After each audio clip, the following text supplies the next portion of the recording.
Hello, hi guys! Magandang hapon sa inyong lahat. This is your guys, Mama Sagari Channel of Fatal Ozo Matarder. So ngayong hapon na to, tignan natin sabihin sa inyo ng ating mga gabay. So this is a special gabay from the month of July 11 hanggang July 17 for the sign of Taurus. So Taurus, welcome to my channel. Ano kayang messages, advices, and spirit guides ang ating masasaga for today's video?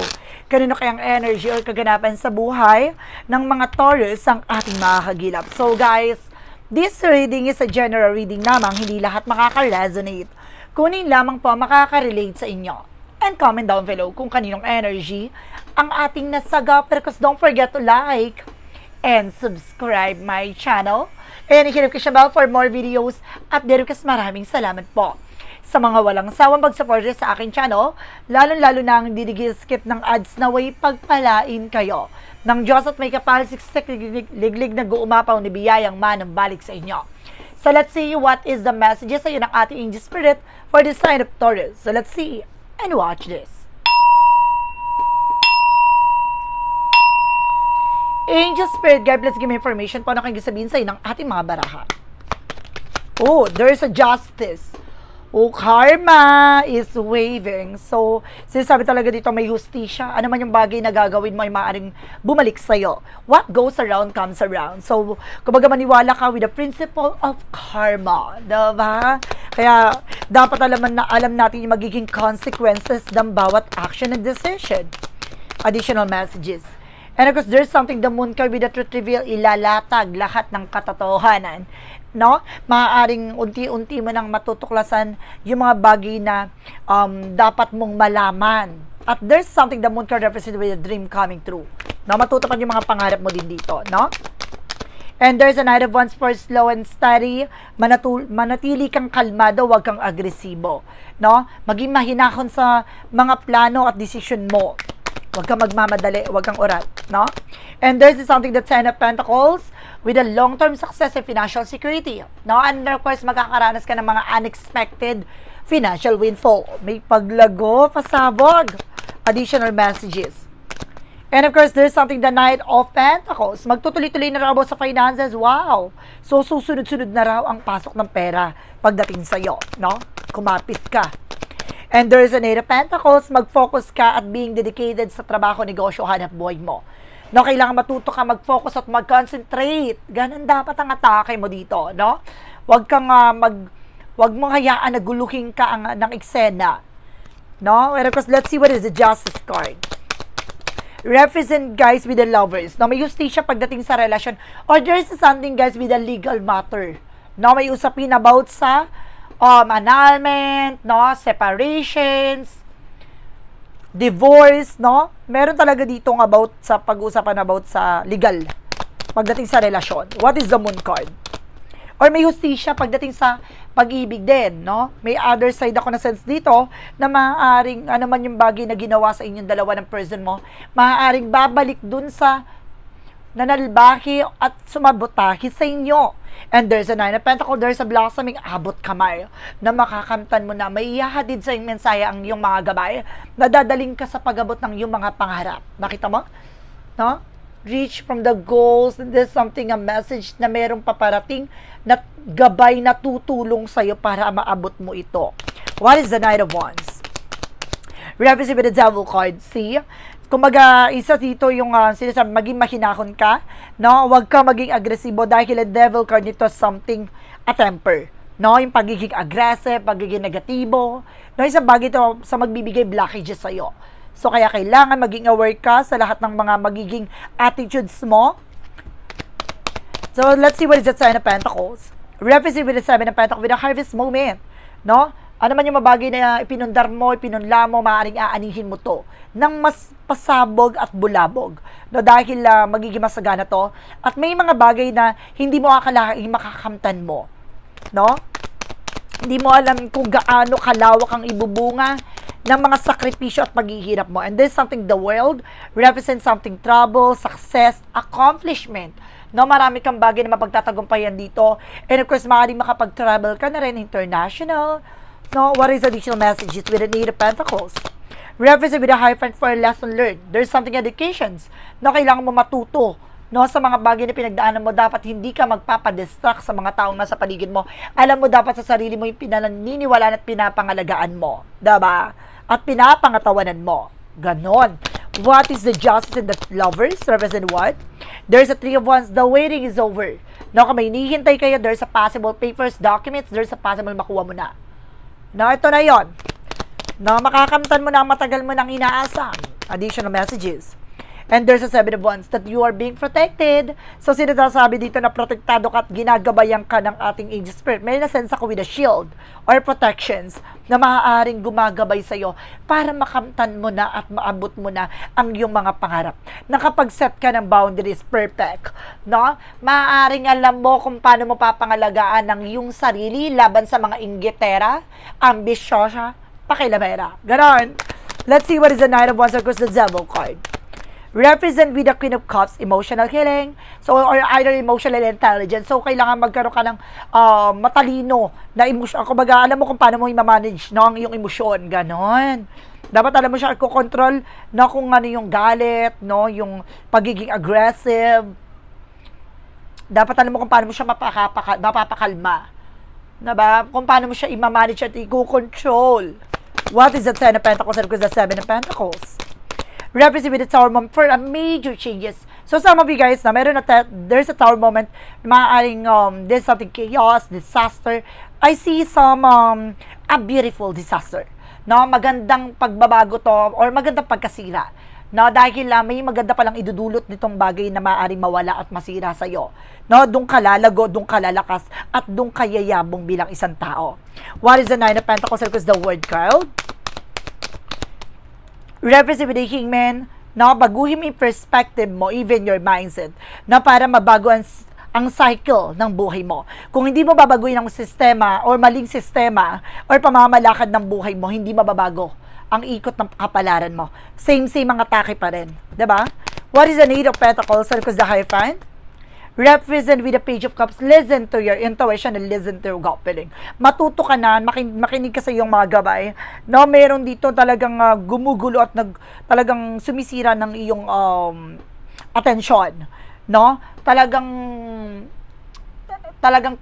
ginugulo niya, no, para mawala ka sa concentrations. Dapat alam mo kung paano mo iwawaksi or paano aalisin yan. What is the additional messages for the outcome? For the outcome is there's a Page of Sword. Oh, being curiosity. Marami nakasubaybay sa'yo, guys. No, there's a spying looking watching at you. No, ibig sabihin dito, guys, there's a lot of evil eye. No, kaya ka nakakaranas ng delays and cancellation dahil may mga tao sa paligid mo, no, especially with an environment and family related, of course, relatives, no? Maraming mga inggitera sa inyo. No, maraming taong naiinggit sa inyong pagsasama at relasyon. And there's a Four of Swords, something rest. So, kailangan mo ipahinga yung katawan lupa mo, no? Nag-over-fatigue ka dito. And of course, this is something a Queen of Wands by confident, basta lakas ang loob mo, maging matapang ka. Isa sa pinakamulto dito, yung negatibo na maaaring na-attract mo, no? Yung pagiging aggressive, yung mainit ng ulo, no? Laging galit, ganon, yung atake, kailangan mo alisin yon. What is the additional messages? For the outcome, there's a Knight of Swords, no? This speed up, bibilis ang takbo ng situation. Magiging mabilis na yung progress, no? Ng iyong buhay, negosyo, hanap buhay, gano'n. And there's a King of Wands. Look at the bigger picture. Lagi mo titignan yung magiging kahihinatnan ng buhay mo or pagbabago na mangyayari, no? Tignan mo yung better version of yourself. Ganon. Kapag tignan mo yung paano mo babaguhin ang mundo mo, paano babaguhin yung sarili mo dito, isa sa bagay na to yung kailangan baguhin yung perspective mo. Diba? Mali ka ng pananaw at mali ka ng pinaniniwalaan. No? Additional messages. And there's a Knight of Wands. No? Kailangan mo magtiyaga, no, sa kung ano man yung bagay na meron ka. Mag-focus ka sa trabaho, negosyo, hanap buhay mo. Matuto ka na. No, matuto ka na sa mga pinagdaanan mo, especially sa business. No, dapat alam mo sa sarili mo kung paano mo poproteksyonan yan. No, magtiyaga ka lang. Napakalapit mo na para magtagumpay. May mali lang dyan, no, na kailangan mong i-correct. No, tama. Pag natama mo na yung perfect. So, let's see what is additional messages for finances and career, love life, at kalusugan. Alamin na natin yan, guys. So, let's watch this. Okay, pagdating sa finances and career, guys, shuffle muna tayo ng Berry Light, na. For finances and career, so there's something that temperance with the perfect timing. Pagdating sa negosyo, hanap buhay mo, ibibigay naman yan sa'yo kung para sa'yo yan eh. Now, at the same time, kailangan mo matutukang kumalma.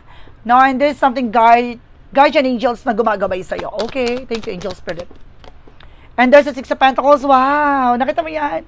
Magtutuloy-tuloy na about sa finances. There's a something giving, receiving something by the universe. Na ipagbibigay natin, pagpapala na ng ating poong may kapal, ang mga bagay na para sa'yo talaga. Kumapit ka. And there's a the full card. See, dahil sa pananampalataya at paniniwala mo, eto na, no? There's a something, a diamond shining. Dapat talagang kumikinang-kinang, no, ang magandang opportunity na darating dahil sa pananampalataya at tiwala mo, eto na, mararamdaman mo progress sa pagdating sa hanap buhay o negosyo mo. And of course, there's something the Knight of Cups may offer na paparating. No, there's something proposal or either promotions, no, or maaaring madadagdagan yung negosyo hanap buhay mo. There's a lot of transactions, no, client, customers, and there's a two of cups with a partnership. Na maraming mga kliyente at customers talaga, there's something in investment din, no? One more card, please. And there's a Death card with an ending in your beginning. No, tatapusin na ang mga sigalot pagdating sa hanap buhay negosyo mo at maaaring mabago na ang ikot ng kapalaran mo dito dahil nabubuhay ang katawan lupa mo dahil magbabago na transformation nga ika nga, di ba? Kumbaga babaguhin na ang kalakaran pagdating sa hanap buhay at negosyo mo. Eto na yon, no? Lalakas, lalago at magsasaksid ka na sa gusto mong mangyari dyan. Additional messages pagdating sa love life. So there's an Ace of Wands and new ideas, no? Marami kayong planong gawin ng yung partner, ng yung person, no? And there's a Nine of Cups, there's a wish fulfillment, so matutupad mo yung mga pangarap niyong dalawa, no? Or maaaring meron ka ditong, if you're being single, guys, no? Maaaring meron kang pangarap na gusto mangyari sa iyo, no? And of course, sa sa taong makakasama mo, ganon. And there's a Six of Swords with the transition, unti-unti ka nang dadalhin yan, no, sa kalmadong sitwasyon at kung saan ka talaga panatag, no, kung saan ka karapat dapat. And there's a Ten of Swords. Some of you guys, no, marami talagang tumatry or sumasabot tayo pagdating sa relasyon. No, marami nagbabackstab talaga dyan. And there's a Two of Swords, no, kailangan mo mag-decide, alisin mo, no, yung mga gumugulo sa iyong isipan, sa inyong relasyon. And there's a Page of Wands, no, may magandang balita or may magandang impormasyon to na darating pagdating sa inyong relasyon. No, some of you guys, makakatanggap ka ng phone call and messages, an email, no, pagdating sa iyong person. So, pagdating naman tayo sa kalusugan, guys, so there's a Page of Pentacles, invest wisely. Ibig sabihin dito, guys, pagdating sa kalusugan mo, kailangan mag-invest ka ng, kumbaga magagandang pagkain or kumbaga masasagana or healthy foods, no? Kailangan mo ng alisin, and of course, yung mga bisyo, luho, ganoon, na nakakasama pagdating sa kalusugan mo. That touch from unhealthy foods, gano'n, yung mga processing foods, kailangan mo na rin umiwas dyan. At the same time, this is something na for Pentacles, protection at pangalagaan mo ang iyong kalusugan. Umiwas ka sa nakakasama sa kalusugan mo. And there's a Six of Wands.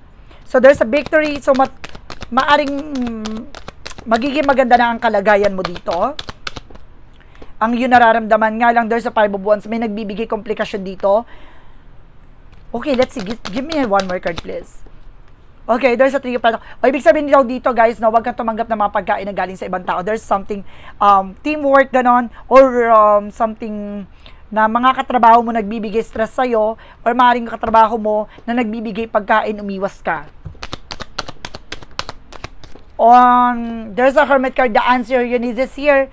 Spiritual journey, talagang meron talaga dito, guys, na nangyayari with the spiritual difficulties. Talagang meron talagang gumagambala at gumagawa sa'yo dito para sumama ang iyong pakiramdam. So, umiwas ka, guys, ha, sa mga pagkain na binibigay. You're on the spotlight, ibig sabihin ito, pinagtitinginan ka, hinahangaan ka, role model ang atake mo. No, kaya kailangan mag-ingat ka sa mga tinatanggap mong pagkain. No? So, let's see what is additional messages tayo pagdating sa magical fire messages, advices, and of course, sa pick a card, yes or no. No, kung bago ka sa channel ko, guys, sa pick a card, yes or no, pwede ka magtanong. Isa lang ang magiging sagot dyan within 1, 2, or 3. Kung nakapili ka na, comment down below kung ano number na pili mo. And of course, malalaman mo ang sagot niyan sa dulo ng reading na to. So let's see and watch this. Okay, with the magical fire messages, represent what? With the magical fire messages. Okay, there's a design. Maring anak ng lalaki or nag-iisa kang anak na lalaki. Or meron kang anak na lalaki, no? And there's something pregnancy. Some of you guys, no, kung babae ka, maaaring magbuntis ka. And of course, there's something in new blessing coming in. And easy does it. Ibig sabihin is stop trying so hard to control this situation. No, wag mong kontrolin isang bagay. Hayaan mo siyang mangyari. Unfold it naturally. What is the yin and yang oracle card? For yin and yang oracle card represent what? Self-care. So, kailangan mo alagaan yung sarili mo. No? And there's a trigger. Meron bagay na nagbibigay komplikasyon at nag-trigger sa'yo. Kaya iwasan mo ang mga bagay na nakakasama sa'yo. Medyo matigas talaga ang ulo mo. And of course, this is something in memories. Maraming bagay na meron ka ng history about dyan. So, tantanan mo na. So, let's see what is the synchronicities represent what?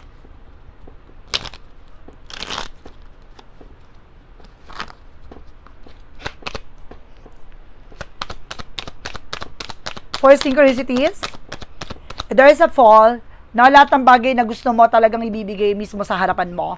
And there's a rise, wow, rising from the ashes, no? Pagkatapos ng mga difficulties, failures, no? Maaaring magiging matagumpay ka na. There's something changes and improvement and of course transformation.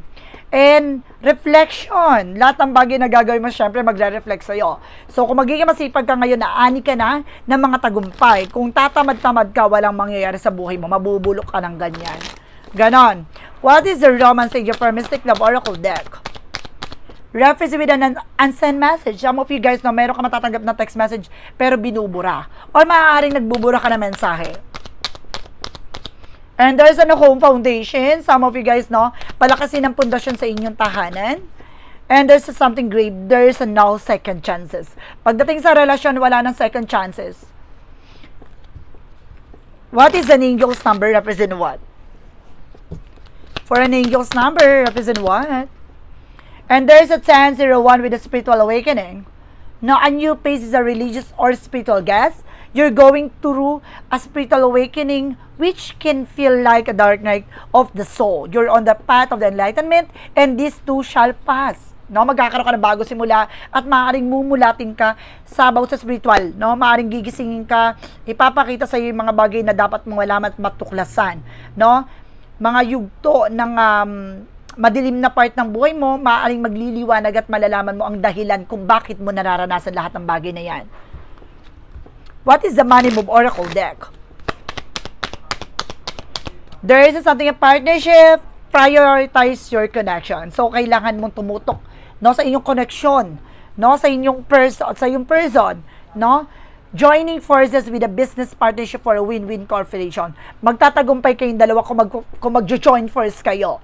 No, kung magtutulungan kayo sa isa't isa. No, na walang halong panloloko at walang halong kasinungalingan. And what lies beneath with the future? What lies beneath with the future? What lies beneath with the future represent what? Okay. Destroyed, shattered, broken up, fuck up. No? Talaga nalaman ng kasinungalingan, katraydoran, no, nasira na, no, nalamatan na. And this is something kick to the crowd. No, meron ditong parang inalis na, tinanggal na, no? Let's see what is clarifying for a love situation.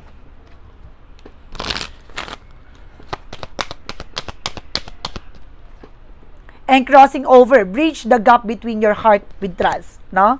Kumbaga ngayon, kumbaga na nag-aano dito yung pag-ibig at tiwala, no? Parang nag-aano siya, nagtatalo, no? Kung yung pagmamahal na yan at yung pagtitiwala, may trust issue ang atake dito, no? And of course, shadow work represent what? From the shadow work represent what? represent guys with the control issues. Diba? Kanina pa to, diba? Yung easy does it. Sinasabi na wag mong kontrolin yung isang situation, hayaan mo siya mangyari. Fear of losing power of false security lead to vulnerability. No, yung bagay na yan, kailangan mong pakawalan yan kasi yun magdadala sa'yo ng kahinaan mo. Yung bagay na yan magdadala sa'yo para maluntoy, gana, para manghina. So, kailangan mo alisin yung takot at pangamba mo. Kasi hindi mo magagawa, no, yung gusto mo mangyari sa buhay mo kung may pangamba ka at takot ka sa gusto mo mangyari. Diba? Kailangan mo pakawalan yan. Unfold it naturally. There is a clarifying for a life situation.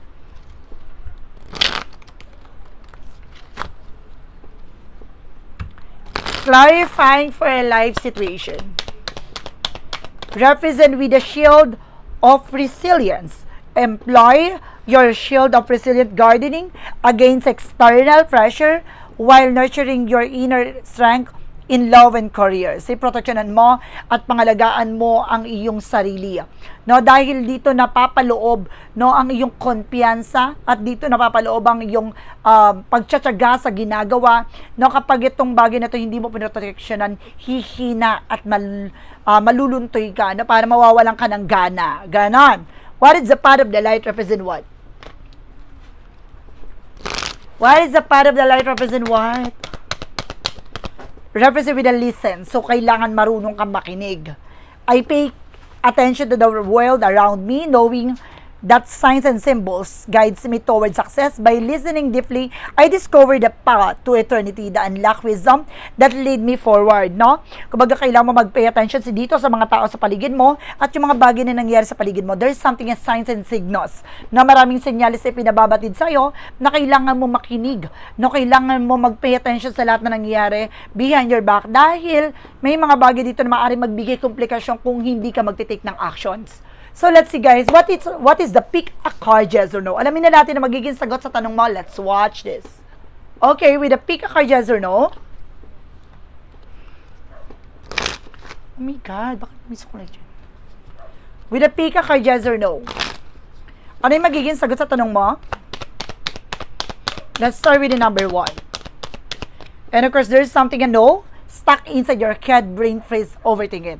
No, hanggang ngayon, no, hindi ka pa makamove on. Hanggang ngayon, parang nag-overthink ka, no, parang nahihirapan kang ma-progress sa utak mo kung ano yung bagay na gusto mong gawin. No, you're feeling stuck from the past. So, kailangan mo tong just move on. No? Kailangan mong alisin na yan sa utak mo. Let's see what is the number 2.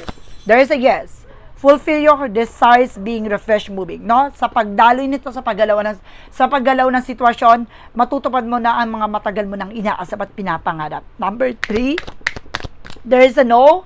Miss by false signals, steer clear. So, senyales na binibigyan ka ng paalala at babala na huminto ka, no? Wag mong i-go yan dahil madidisgrasya or magiging hudyat to para magkamali ka, no? Para masira ka. So, kaya kailangan mag-pay attention ka. So, guys, this is a special gabay for the month of July 11 hanggang July 17 for this sign of Taurus. So, Taurus, maraming salamat po for this wonderful reading. So, once again, this reading is a general reading namang nila at makaka-resonate. Kunin lamang po ang makaka-relate sa inyo and comment down below kung kaninong energy ang ating nasagal. Because don't forget to like and subscribe my channel and hit the notification bell for more videos update. Kasi maraming salamat po sa mga walang sawang pagsuporta sa aking channel, lalo-lalo na ang skip ng ads na way pagpalain kayo ng Diyos at may kapal siksik liglig nag-uumapaw na biyayang manang balik sa inyo. Maraming salamat po and see the next video. Bye-bye and babush!